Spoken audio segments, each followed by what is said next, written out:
नमस्कार दोस्तों, nature of psychology channel में आपका स्वागत है। आप देख रहे हैं आपका अपना YouTube channel nature of psychology. आज हम अडानी शेयर के ऊपर टेक्निकल रिसर्च करेंगे और देखेंगे आने वाले कुछ दिनों में ये अडानी पावर क्या लेवल्स दिखा सकता है।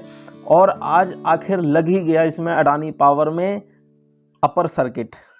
देखिए दोस्तों, जेरोडा की टर्मिनल पे हमने अडानी पावर का चार्ट हमने लगा लिया है और वनडे की कैंडल पे हमने इसको खोल दिया। दोस्तों वनडे की कैंडल हमेशा लगानी 5 मिनट की 15 मिनट की कैंडल नहीं देखनी। अगर हमें स्विंग ट्रेड लेनी है इंट्राडे विंट्राडे के चक्कर में कभी ज़िंदगी में पड़ना मत दोस्तों, बर्बाद हो जाओगे। हमेशा अगर करना भी तो स्विंग। और एक बात मैं आपको बता दूं, गांठ बांध लेना, मेरा नहीं, बड़े बड़े महान इन्वेस्टर महान ट्रेडरों का कहना है, जिंदगी में ट्रेडिंग के मामले में अपने पोर्टफोलियो का 10% से ज़्यादा कैपिटल कभी मत लगाना। कहने का मतलब ये है, अगर आपका पोर्टफोलियो 10 लाख रुपए का है तो 1 लाख रुपए से ज़्यादा की ट्रेडिंग कभी मत करना। अगर इस 1 लाख रुपए से नीचे नीचे जितना अगर करते हो तो ज़िंदगी में हमेशा खुश रहोगे, अन्यथा कभी, समझ रहे हो मैं क्या कह रहा हूँ। और जितना जल्दी ये चीज़ समझ जाओगे दोस्तों बहुत बढ़िया रहोगे। क्योंकि ये चीज़ मैं कोई नहीं कह रहा हूँ, मैंने भी एक्सपीरियंस किया है अपने जीवन से और बहुत लोगों का ये कहना है, ट्रेडिंग में अपने पोर्टफोलियो का 10% से कम ही ट्रेडिंग करना। और इन्वेस्टमेंट बहुत ज़रूरी है। अगर आप सोच रहे हो दोस्तों इन्वेस्टमेंट से मैं ट्रेडिंग कर करके मैं पैसा बना लूँगा, बहुत ज़्यादा पैसा अमीर बन जाऊँगा, ये हो जाएगा फलाना, दोस्तों ट्रेडिंग से सिर्फ दाल रोटी खाई जा सकती है, पैसा नहीं बनाया जा सकता। पैसा दोस्तों इन्वेस्टमेंट से बनता है। रईस आदमी जिसको कहते हैं ना, धन रईस आदमी बनता है इन्वेस्टमेंट से, और दोस्तों वो भी इक्विटी की इन्वेस्टमेंट से। तो दोस्तों ट्रेडिंग से सिर्फ दाल रोटी चल सकती है, इनकम का एक जरिया बन सकता है, सोर्स बन सकता है दोस्तों, वो भी स्विंग ट्रेडिंग। वैसे इंट्राडे दोस्तों बहुत ही रिस्की चीज़ है, वेरी डेंजरस, उसकी जितनी भी निंदा की जाए बहुत कम है। तो शुरू करते हैं दोस्तों, पॉइंट पे आते हैं। अडानी का चार्ट हमने लगा दिया है और देखो ये चार्ट क्या कह रहा है, इसकी वनडे की कैंडल दोस्तों, इसको हम समझ लेंगे कि ये क्या है, अप ट्रेंड में चल रहा है, क्या है ये। तो दोस्तों इसको एक हम इंडिकेटर लगाएंगे, मूविंग एवरेज। दोस्तों मूविंग जो इंडिकेटर मैं बता रहा हूँ ध्यान रख लो, ये बहुत अच्छा है आपके लिए। एक इंडिकेटर है मूविंग एवरेज। स्टडीज में जाना है दोस्तों और क्लिक करना है, मूविंग एवरेज लिख देना है, मूविंग।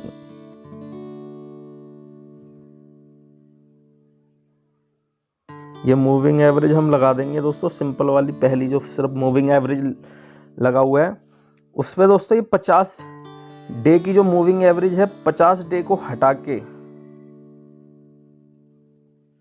44 दिन की मूविंग एवरेज कर देंगे दोस्तों। और 44 दिन की क्यों कर देंगे, पहले मैं भी 50 दिन की 200 दिन की यूज करता था दोस्तों, वो इतनी कारगर नहीं है। ये मूविंग एवरेज मुझे बहुत इतनी अच्छी लगी, बहुत कारगर, इतना देख लेना आपको पता लग जाएगी। और बाकी सब सिंपल रहने देना दोस्तों, ये टाइप ऑफ में सिंपल रहने देना है, कुछ भी एक्सपोनेंशियल वगैरह कुछ नहीं चाहिए, सिंपली रहने देना है और डन कर देना दोस्तों। हमने डन कर दी दोस्तों, ये मूविंग एवरेज लग गई 44 डेज की। अब देखो दोस्तों, हमेशा मूविंग एवरेज, ये देखो मूविंग एवरेज राइजिंग है, ऊपर की तरफ है इसका ट्रेंड मूविंग एवरेज का। और दोस्तों ये देखो, जब जब मूविंग एवरेज के आसपास कोई भी ये स्टॉक आता है, ये देखो यहाँ पे देखो ये मूविंग एवरेज के पास आया और यहाँ एक ग्रीन कैंडल दी, देखो कितना लंबा भाग गया स्टॉक, फिर ये यहाँ नहीं आया। तो ये इंडिकेटर हमें ये बताता है जब भी मूविंग एवरेज के पास आए तो बाई का सिग्नल मिलता है दोस्तों मूविंग एवरेज हमेशा ऊपर की ओर ही होनी चाहिए अगर हमें कोई भी चीज़ बाई करनी है। ये नहीं कि टेढ़ा मेढ़ा घूम रहा है, नीचे एकदम फ्लैट जा रहा है, नीचे जा रहा है और हम बाई कर रहे हैं, नहीं। मूविंग एवरेज राइजिंग होनी चाहिए ऊपर की तरफ, जैसे ये राइजिंग फेज में ऊपर बुल।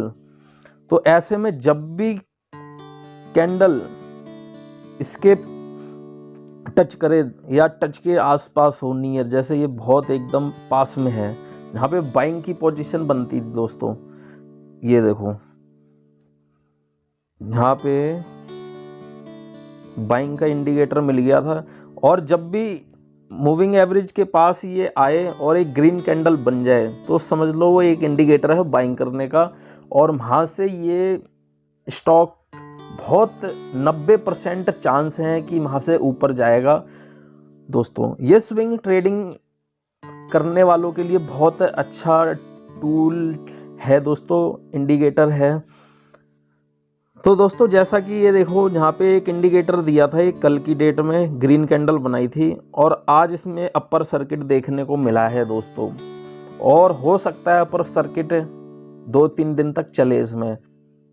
ऐसा जरूरी नहीं है, नहीं भी चल सकता है, हो सकता है कल भी लग सकता है अपर सर्किट, परसों भी लग सकता है, ना भी लगे, लेकिन यहाँ से इसने अप ट्रेंड में चला गया है दोस्तों, यहाँ से इसने ट्रेंड घुमा दिया। अब ये यहाँ क्या लेवल दिखा सकता है दोस्तों, इसका जो रेजिस्टेंट है दोस्तों, पहला ये देखो दोस्तों, ये वाला रेजिस्टेंट, ये देखो 103 रुपये का, 103 रुपये 59 पैसे, और दूसरा है दोस्तों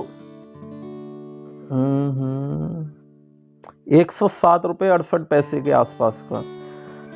अगर पहला ये ब्रेक करता है तो दूसरा ये रेजिस्टेंट बन जाता है दोस्तों, और फिर ये ब्रेक, और दोस्तों मुझे ऐसा लगता है ये जब ये 44 मूविंग जो 44 डेज की जो मूविंग एवरेज है, जब भी इसके पास आता है, जब भी यहाँ से घूमता है दोस्तों, काफ़ी अच्छा शेयर के अंदर चाल आती है, और काफ़ी अच्छी चाल आती है। और ये आने वाले कुछ दिनों में 1 हफ्ते 2 हफ्ते के दौरान 110 रुपये 111-12 रुपये का रेट हमको दिखा सकता है। ये स्टॉक 12-13 रुपये के आसपास ये जा सकता है, इससे ऊपर भी जा सकता है, लेकिन कहते हैं ना मार्केट को आज तक कोई प्रिडिक्ट नहीं कर पाया है। जिसने मार्केट को प्रिडिक्ट करने की सोची दोस्तों, उसके कपड़े फटे हैं।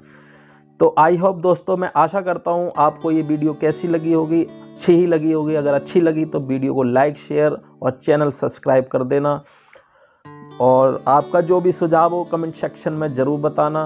धन्यवाद।